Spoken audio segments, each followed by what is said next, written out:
tornate indietro nel tempo con un capolavoro del giallo classico giapponese, dove un triangolo amoroso, ossessione e vendetta sfociano nel più puro terrore. Edogawa Rampo, con la sua belva nell'ombra, ci offre un thriller psicologico, perverso e affascinante, dove la linea tra bene e male si fa sempre più sottile.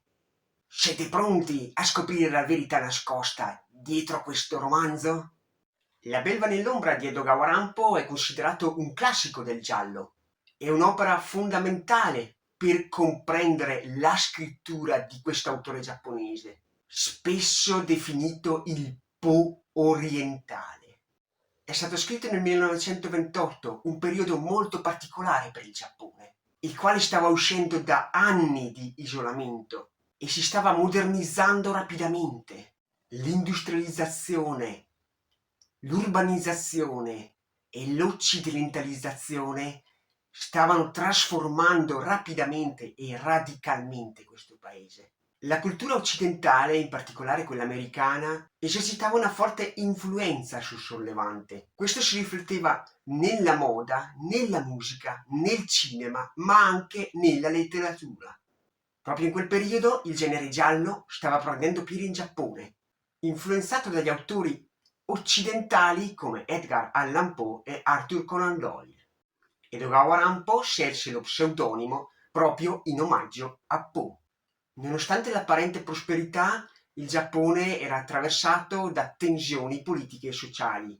La modernizzazione stava creando nuovi problemi e l'identità nazionale veniva spesso messa in discussione. Ma tutto questo come si riflette nel romanzo? La belva nell'ombra riflette questa tensione tra modernità e tradizione, tra Occidente e Oriente. Infatti questo libro si può tranquillamente definire che faccia da ponte tra il modo di narrare il genere giallo percepito dal lettore ormai vetusto ed il bisogno per l'appunto di rivedere, riscrivere, ridisegnare quello che era il giallo, portandolo verso il perfetto trapianto del mystery all'occidentale, mantenendo quella che era comunque la tradizione giapponese, fondamentale, coniando poi a tutti gli effetti il genere poliziesco moderno che noi tutti conosciamo. Il protagonista del racconto è lo scrittore di gialli Shamkawa, che si improvvisa detective quando in un museo incontra una donna affascinante, Shizuko, che gli confida di essere perseguitata da un innamorato che ha respinto nel periodo della sua adolescenza, che la terrorizza minacciando di uccidere lei e suo marito. Anche questo Oe Shudai, il porco, è uno scrittore di gialli, il cui modo di narrare, di scrivere è agli antipodi rispetto a quello di Samukawa, rendendolo di fatto il suo antagonista nel lavoro. Samukawa trascura del tutto la psicologia del criminale. Oe Shundai raffigura per filo e per segno la mentalità crudele del malintenzionato. Questo incontro darà il via ad una serie di eventi intricati e pericolosi dove Samukawa si ritroverà ad indagare su un caso più complesso del previsto.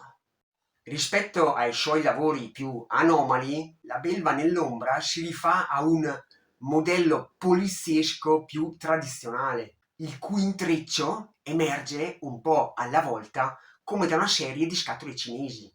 C'è un detective, un criminale che, come dettato dalle regole dell'epoca, non deve essere un criminale di professione, ma deve uccidere per motivi personali, e un colpevole. In più troviamo, in controtendenza a quel periodo, la comparsa di una trama amorosa. Da lettore ti poni subito, sin dalle prime battute, le tipiche domande che si fa un lettore quando sta leggendo un giallo. Come sarà l'evoluzione dell'indagine? Come si avvicinerà Samukawa alla verità? Chi sono i possibili colpevoli e quali sono le loro reali motivazioni? Qual è il ruolo dei vari personaggi che Rampo muove abilmente come pedine nel suo romanzo? come sarà il finale?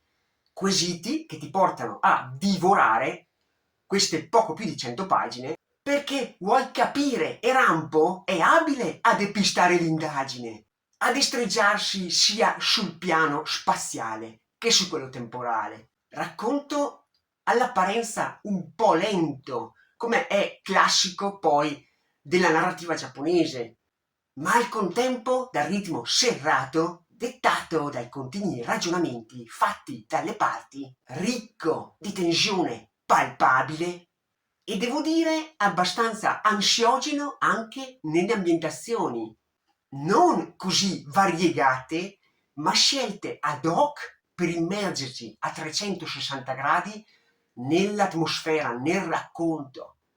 Attraverso il racconto, Rampo critica alcuni aspetti della società giapponese del suo tempo, come la violenza, l'ipocrisia e la superficialità.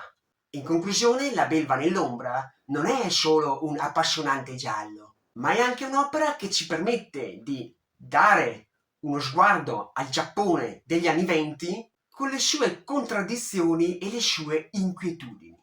Rampo si rivela essere uno scrittore abile nel creare atmosfere dense di tensione e di mistero, dove il confine tra realtà e fantasia si fa labile. La figura della belva, che dà il titolo al romanzo, è il simbolo del male oscuro e indistinto che incombe sui personaggi. Oltre alla trama gialla, il romanzo si addentra nella profondità della psicologia dei personaggi, esplorando temi come l'ossessione, la follia e i disturbi mentali. L'opera contiene inoltre elementi di erotismo velato, seppur trattati in modo allusivo e sottile, che contribuiscono a creare ancora di più quell'atmosfera inquietante e provocatoria. Storia scritta in modo magistrale, ma devo dire, forse anche è magistrale il lavoro di traduzione che è stato fatto, che ne restituisce tutto il suo pathos narrativo. Si prende i suoi tempi, ma al contempo non si dilunga in elementi descrittivi inutili. La cosa che ho apprezzato di più è che basta spostare un singolo elemento temporale o spaziale e la trama crolla, il castello di carta crolla, smontando immediatamente tutta l'analisi e le deduzioni fatte fino a quel momento, finché non si arriva al finale che metterà in dubbio tutto quello che è stato detto. Sarà davvero come ci è stato raccontato. A voi la scoperta.